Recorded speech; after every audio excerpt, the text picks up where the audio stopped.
오늘 말씀을 통해 신자로서의 바른 본분과 또 용서의 삶을 살아가는 그러한 능력을 회복하는 복된 시간 되기를 주님 이름으로 축복합니다.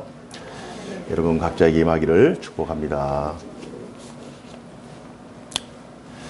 오늘 말씀의 제목은 내가 말한 것보다 더 행할 줄을 아노라입니다. 내가 말한 것보다 더 행할 줄을 아노라. 설교 말씀을 준비하면서 제목을 어떻게 잡을까 고민을 많이 했습니다. 신자는 관용을 베푸는 사람입니다. 또는 신자는 용서를 하는 사람입니다. 뭐 이런저런 제목을 잡다가 본문 21절에 내가 말한 것보다 더 행할 줄을 아노라.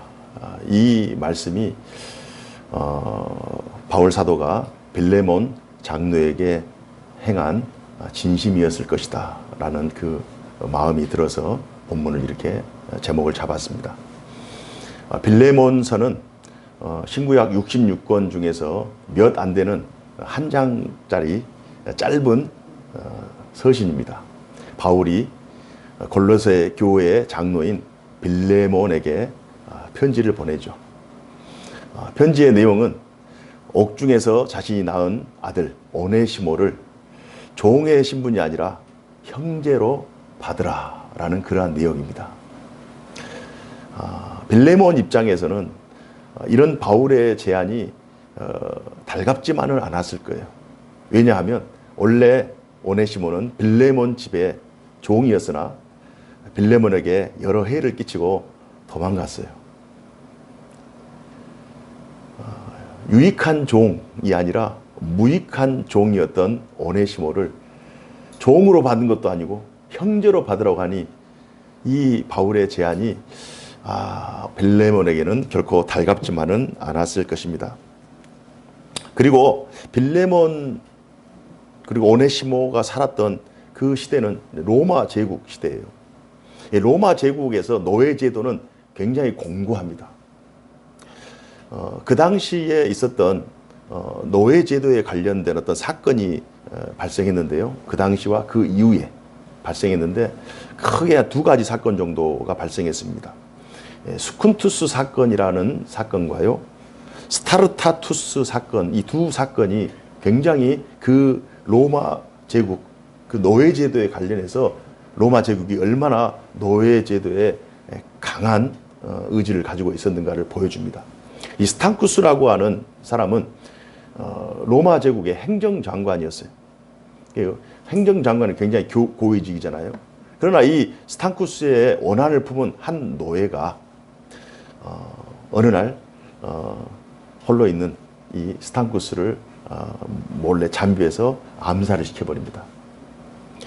이 일이 굉장히 큰 일이잖아요. 노예가 주인을 죽였다.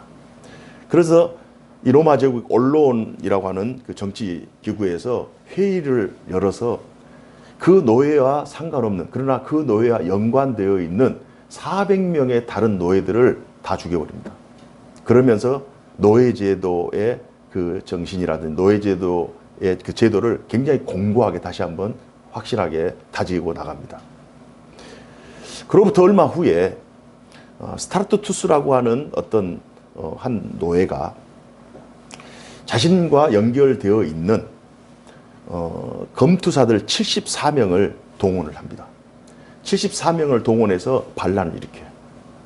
그런데 그 반란에 참여했던 노예들이 수를 더해가면 더해가서 증강이 되는데 그 수가 무려 한 10만 명 정도 됩니다. 그래서 로마 제국의 정규군과 10만 명의 노예군이 서로 싸움을 3년 동안 합니다. 3년 동안 해서 결국 로마의 정규군이 승리를 하죠. 그리고 나머지 이제 10만 명 중에서 다 흩어지고 죽고 한 6천 명 정도가 생포됩니다. 그 생포된 6천 명을 로마 시내에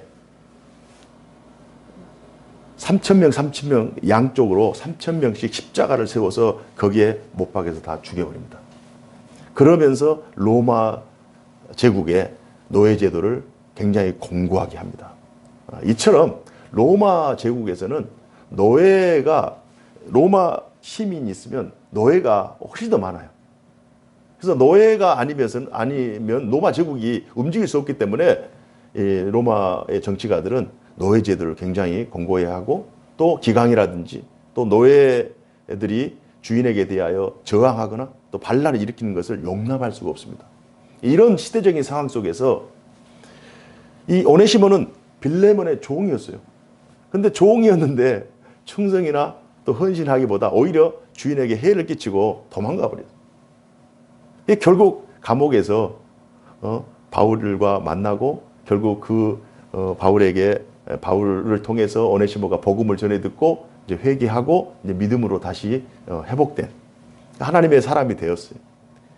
그래서 빌레몬에게는 굉장히 이건 참 받아들이기도 좀 애매한, 그리고 자기만 받아들이는 것이 아니라 그 골로새 지역에 있는 사람들도 다 설득을 해야 되고, 이런 일들은 시대에 역행하는 일이기 때문에 굉장히 어려웠던 일이었을 것이다 짐작을 해봅니다.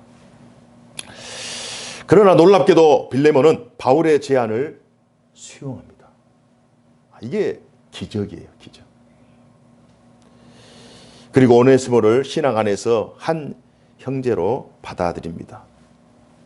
자, 그렇다면 바울은 왜 이처럼 어려운 제안을 빌레몬에게 부탁했을까요? 왜 바울은 빌레몬에게 참 어려운 선택을 하게 했을까요? 아마도 바울은 오네시모의 삶을 통해 자신의 삶을 투영했을 거예요. 감옥에 잡혀있는 오네시모, 종인 신분인 오네시모, 그러나 역시 죄인인 신분인 오네시모, 그 마음속에 늘 죄책감이 있었을 것이고 늘 부족함이 있었을 것이고 늘 마음속에 무거운 짐이 있었을 거예요. 주인에 대하여 늘 무익했다, 주인에게 해를 끼쳤다라고 하는 그런 그 어떤 피의식이 오네시모에게 있었을 거예요. 그러나 복음을 통해서 그 영혼이 치료함을 받고 회복되고 다시 새 사람으로 거듭납니다. 자기 자신을 한번 투영해 보는 거예요. 전에는 그 바울 역시도 사울이었을 때 열심을 내서 하나님의 나라를 핍박하고 복음을 핍박하고 믿는 자들을 핍박하고 교회를 회방하고 이러한 하나님 아버지에게 무익했던, 오히려 하나님 나라의 도움이 아니라 하나님 나라에 해를 끼쳤던 그러한 사람이었어요.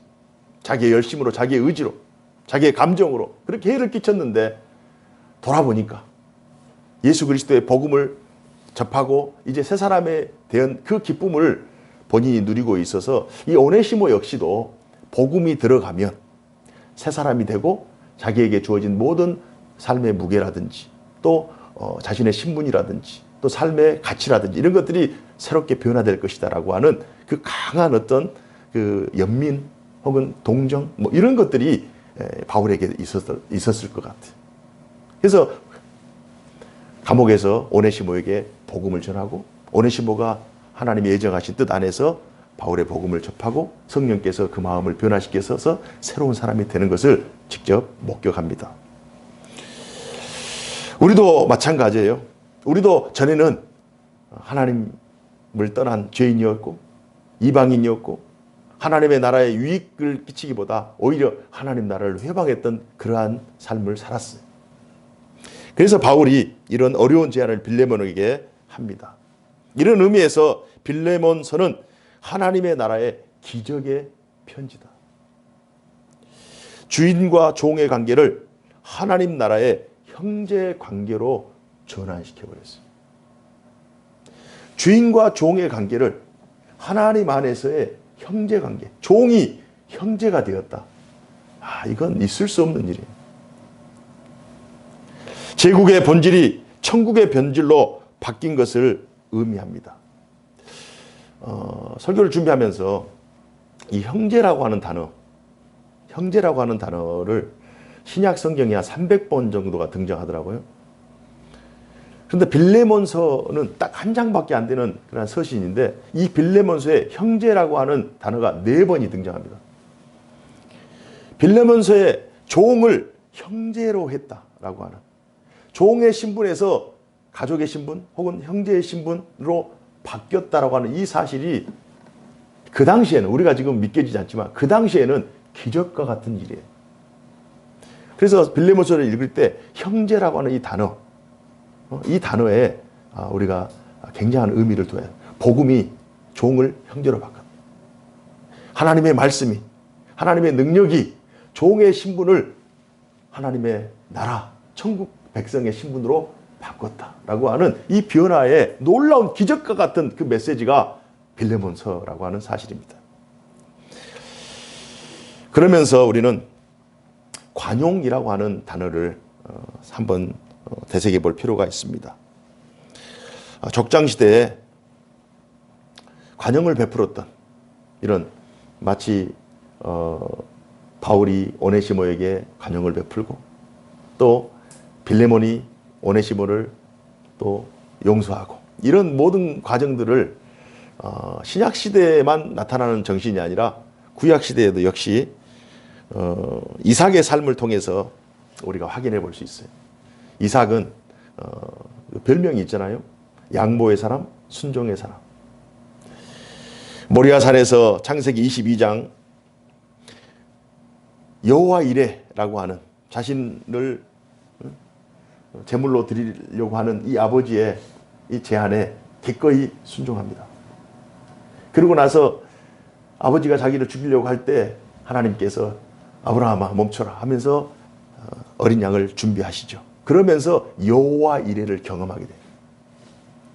하나님 앞에 순종하면 하나님께서 여호와 이레, 하나님께서 준비하신다는 뜻이에요. 자기 대신 어린 양을 준비했던 것처럼 하나님 앞에 순종하면 하나님께서 우리에게 필요한 모든 것들을 준비하신다는 이 사실을 순종을 통해 이삭이 깨닫게 된 것입니다. 그리고 나서 얼마 후에 자신이 이제 가장이 돼서 살림을 꾸려나가는 때 창세기 26장에 그 땅에 기근이 들었어요. 그래서 이 이삭은 애굽으로 가서 그 기근을 피하려고 하는 마음이 강하지만 하나님께서 그랄 땅에 거하라. 거기에서 우물을 파라. 그래서 우물을 팝니다. 그 우물을 파는데 그 그랄 땅에 살고 있는 거주민들이 그 우물을 다시 메꿔버리고 또 파면 또 메꿔버리고 또 파면 또 메꿔버리고 몇 번을 그렇게 하는 거예요. 그러면서도 이 이삭은 그들을 원망하지 않고 양보를 합니다. 그리고 용서를 합니다.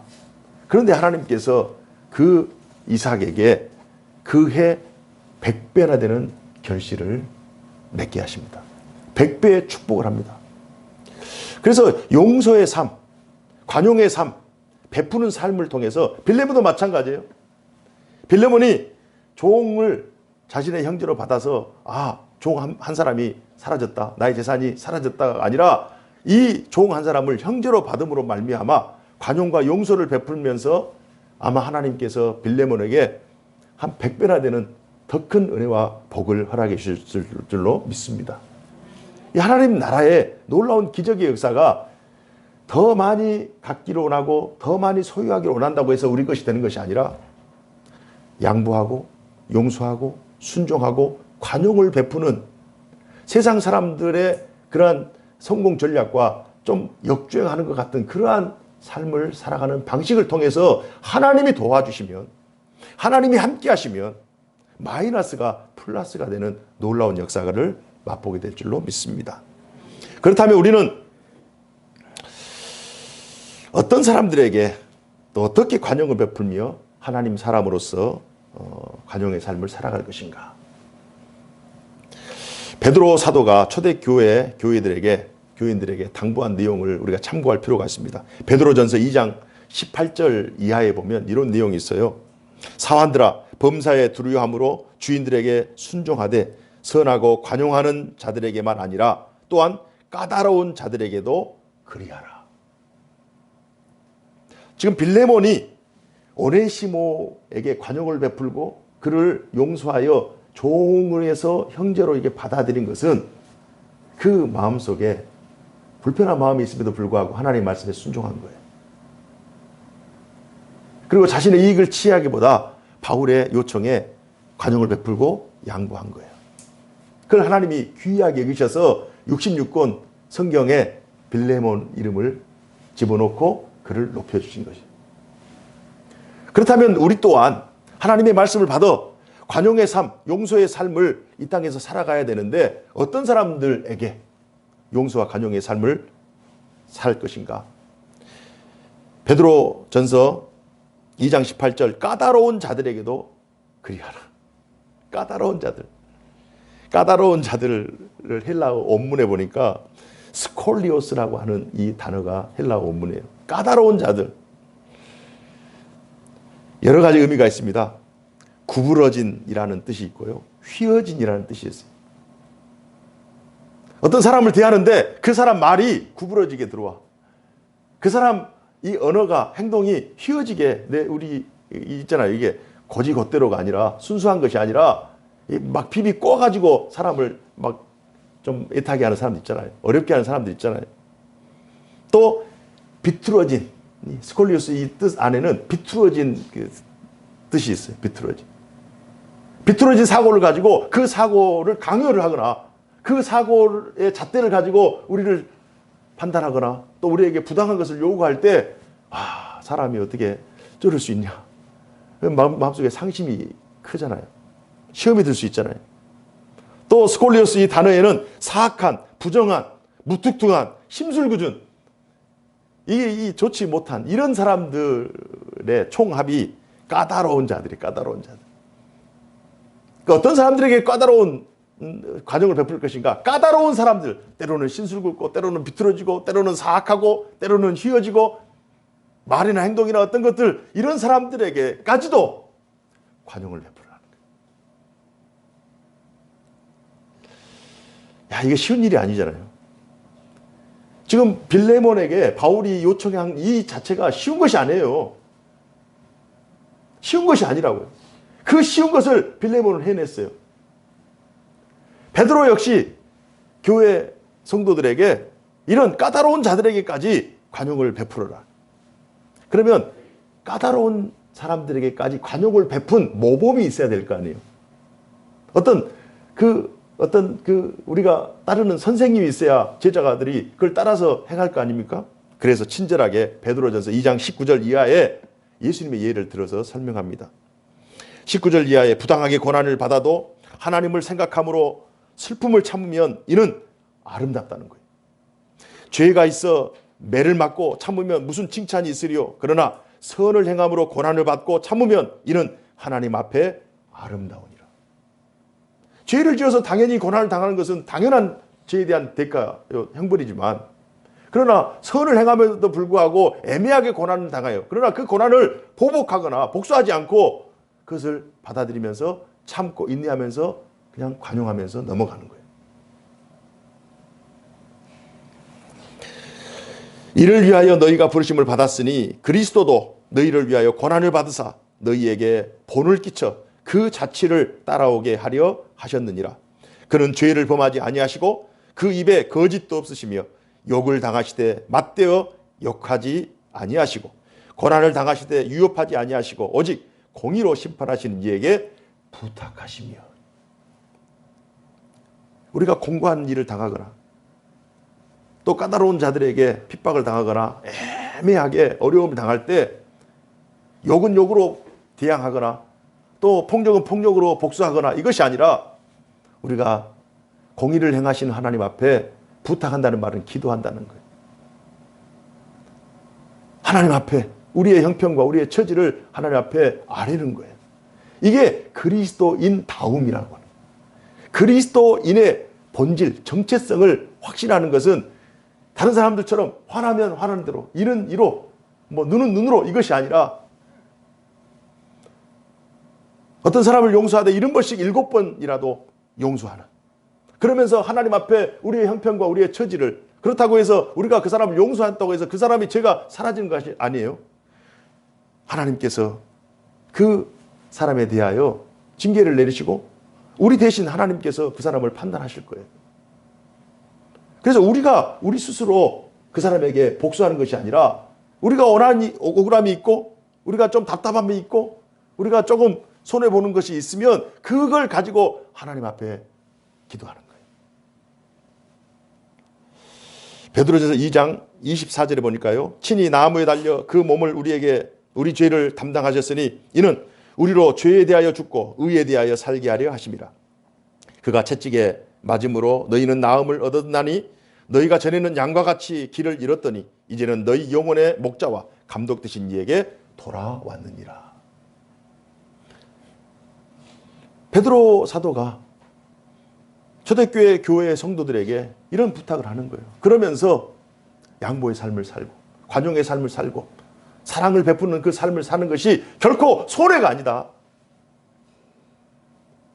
하나님께서 다 들으시고 보시고 아시기 때문에 하나님께서 너희들에게 더 좋은 것들로 갚아주실 것이다. 이삭에게 100배를 주셨던 것처럼 예수님께서 그 까다로운 자들에 의해서 죽임을 당하셨으나 고난을 당하셨으나 그 죽으심이 하나님의 미랄이 되고 하나님의 씨앗이 되어서 더 큰 복음의 열매를 맺고 더 큰 하나님의 나라를 이루었던 것처럼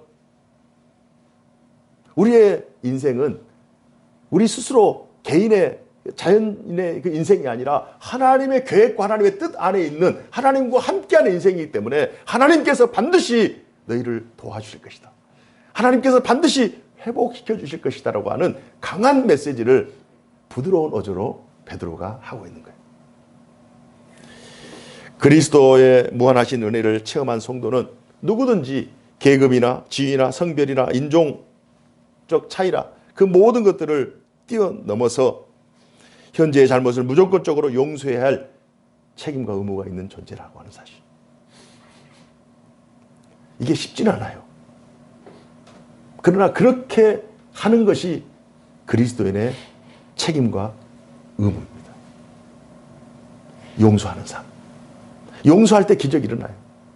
관용을 베풀 때 놀라운 하나님의 감동이 있는 거예요. 예수님의 비유의 말씀에서도 우리가 확인할 수 있는 것이 마태복음 18장 21절로 35절에 보면 1만 달란트 빚진 자의 비유가 나옵니다. 1만 달란트라고 하는 것은 자신이 평생 갚을 수 없는 그런 어마어마한 액수예요. 그 정도로 큰 빚을 진 사람이 주인에게 그 빚을 탕감받습니다. 그런데 이 탕감받은 1만 달란트 빚진 자가 자신에게 100데나리온을 빚진 자에게 가서 왜 돈을 안 갚느냐 이렇게 요구를 하는 거예요. 그러면서 그를 감옥에 오게 가둬버립니다. 야, 이게 있을 수 있을까요? 자기는 1만 달란트의 빚을 탕감받았는데 100데나리온 그 조그만 것을 받으려고 그것을 고발해가지고 옥에 가둬버려요. 그래서 그 주변에 있던 사람들이 주인에게 찾아와서 이 사람이 이런 행동을 했습니다라고 고자질을 합니다. 주인이 그 1만 달란트 탕감받은 자를 질책하죠. 꾸짖죠. 우리 그리스도인들은 이 세상에서 용서받을 수 없는 죄로 인하여 죽었던 그러한 형벌 받을 수밖에 없는 그런 죄 가운데 있었지만 그러나 예수님께서 우리를 위해서 십자가에 달려 돌아가시고 우리의 모든 죄와 허물을 용서하셔서 하나님의 나라 천국 시민으로 우리를 삼아주셨어요. 이 세상에서 갚을 수 없는 돈으로도 안 돼요. 명예로도 안 돼요. 권세로도 안 돼요. 오직 예수님의 피값으로만 가능한 우리의 죄에 대한 용서를 우리가 이미 받았음에도 불구하고 1만 달란트에 그 해당하는 그보다 더 큰 그 죄에 대한 탕감을 받았음에도 불구하고 우리에게 조금 까칠한 얘기를 했다고 해서 우리에게 좀 소원한 얘기를 했다고 해서 우리에게 조금 아쉬운 부탁을 했다고 해서 이걸 거부하거나 이걸 적대적으로 생각하는 것, 이건 용서받은 사람의 자세가 아니라는 거예요. 쉽지는 않아요. 사랑은 쉬워요, 오히려. 그러나 용서는 어렵습니다. 그러나 용서를 하면 더 큰 사랑과 더 큰 능력을 공급받게 되는 거예요. 어려워요. 그러나 행하면 하나님께서 기적을 베풀으실 줄로 믿습니다. 예수님께서 교회에게 보이신 관용의 삶을 바울이 빌레몬 장로에게 보였고 빌레몬 장로는 오네시모에게 보이고 있어요. 그리고 오네시모는 또 다른 사람들에게 관용의 삶을 살았을 것입니다. 빌립보서 4장 4절에서 5절 내용에 보면 주 안에서 항상 기뻐하라. 내가 다시 말하노니 기뻐하라. 너희 관용을 모든 사람에게 알게 하라. 주께서 가까우시니라. 너희 관용을 모든 사람에게 알게 하라. 주께서 가까우시니라. 저도 15년 전에 저를 힘들게 하는 그런 사람들이 있었어요. 그렇다고 뭐 크게 잘못한 것도 없어요. 그러나 파당을 만들어서 음해하고 모욕하고 당을 지어서 비난하고 상당히 힘든 시간을 보냈습니다. 그러나 마음으로 기도하는 중에 또 말씀을 붙잡고 불편하면 불편할수록 또 힘들면 힘들수록 하나님 말씀에 서서 과연 이 시점에서 내가 할 수 있는 최선의 행동이 무엇인가? 용서하자. 용서를 했어요. 그들에 대한 미움, 서운한 안타까움, 그것들을 마음속에서 떠나보냈어요. 성경에서 용서하라고 하는 단어는요, 헬라 의미로 떠나보내는 것이 떠나보내는 것. 떠나보내는 것. 내 마음속에 서운하고 또는 내 마음속에 복수하고 싶은 마음, 내 마음속에 응어려진 마음, 내 마음속에 그 가득 차 있는 그 분노, 그런 것들을 용서, 떠나보내. 떠나보내니까 누가 살아요? 내가 살아요. 내가 살아. 그 이후부터 자유하게 되는 거예요. 그 사람을 떠나보내는 거예요. 그들을 떠나보내는 거예요. 그 대신 하나님 앞에 기도하면서 하나님께서 부당하면 하나님께서 해결해 달라고 하면서 기도하면서 내 마음으로는 용서라고 하는 걸 떠나보내. 용서라고 하는 것은 적극적으로 그들을 품고 그들을 꼭 이렇게 끌어안아야 용서가 아니에요. 그냥 내 마음속에서 떠나보내는 거예요. 미움, 아쉬움, 분노, 이런 것들을 흘려보내는 거예요.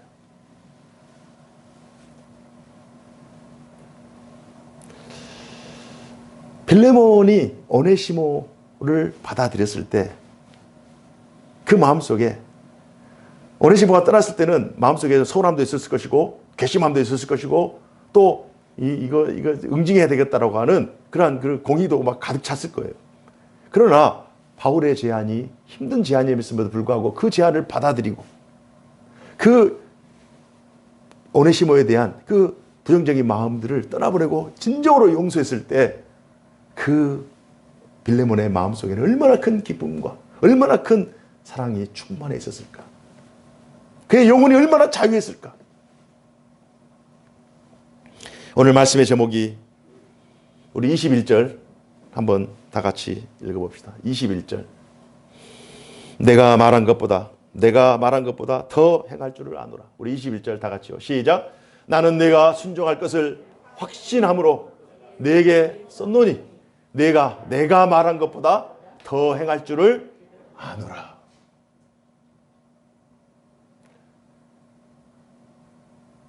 바울이 빌레몬에 대한 그 신뢰가 있었던 거죠. 내가 순종할 것을 확신한다. 내가 이렇게 제안하면 제안 받을 때는 좀 당황스럽고 좀 주춤하지만 그러나 이것이 하나님의 뜻이라고 하는 확실한 이해가 되고 이것이 하나님의 명령이라는 이 사실을 분명히 너가 받아들일 것을 나는 확신한다. 그래서 너에게 썼다. 내가 말한 것보다 더 행할 줄을 아노라. 이보다 저는 큰 신뢰가 없다고 생각해요. 내가 이만큼 얘기했는데 이만큼 알아먹는 거예요. 내가 이만큼을 요구했는데 이만큼을 더 주는 거예요.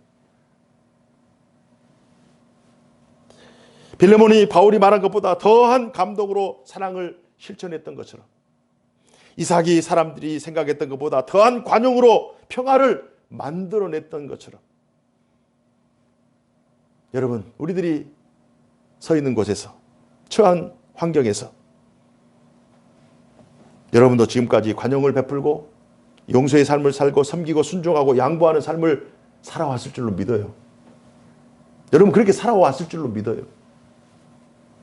그러나 오늘 말씀을 통해서 다시 한번 그럼에도 불구하고 머뭇거리거나 그럼에도 불구하고 주춤하고 있거나 그럼에도 불구하고 우리 마음속에 응어리가 져 있는, 우리 마음속에 서운해하고 있는 그러한 마음이 조금이라도 있다면 오늘 하나님의 말씀을 의지해서 오늘 말씀을 통과하면서 마치 바울이 빌레몬에게 명령한 것처럼, 분부한 것처럼, 혹은 부탁한 것처럼 하나님의 말씀이 우리에게 지금 제안하고 있어요. 나는 내게 순종할 것을 확신함으로 내게 썼다. 네가 내가 말한 것보다 더 행할 줄을 아노라. 오늘 말씀을 통해 더 큰 일도 넉넉히 해내는 하나님의 사람으로 복되게 살아가기를 주님 이름으로 축복합니다. 기도하겠습니다. 사시고 역사하신 하나님 아버지 감사합니다. 오늘 이 아침에 빌레몬을 통해서 이런 감동적인 하나님의 나라 기적의 편지를 접할 수 있어서 감사합니다. 예수님께서 바울에게 은혜를 베푸시고 바울은 빌레몬에게, 빌레몬은 오네시모에게, 오네시모는 더 많은 사람들에게 사랑과 용서와 관용을 흘려보냈던 그 놀라운 하나님의 천국 역사를 다시 한번 확인합니다. 이런 놀라운 하나님의 기적의 편지, 기적의 역사가 오늘날 우리 교회에도, 우리 가정들에게도, 우리 개인에게도, 나에게도 주어진 하나님의 은혜의 역사인 줄로 믿습니다. 오늘 말씀을 의지하여 관용을 베푸는 인생, 용서하는 인생, 하나님께서 우리에게 말씀하신 것보다 더 큰 일, 더 많은 일도 넉넉히 해내는 능력 있는 그리스도인의 삶을 살아가는 이런 놀라운 은총의 삶을 우리에게 허락하여 주옵소서. 주 예수 그리스도 이름으로 기도하옵나이다. 아멘.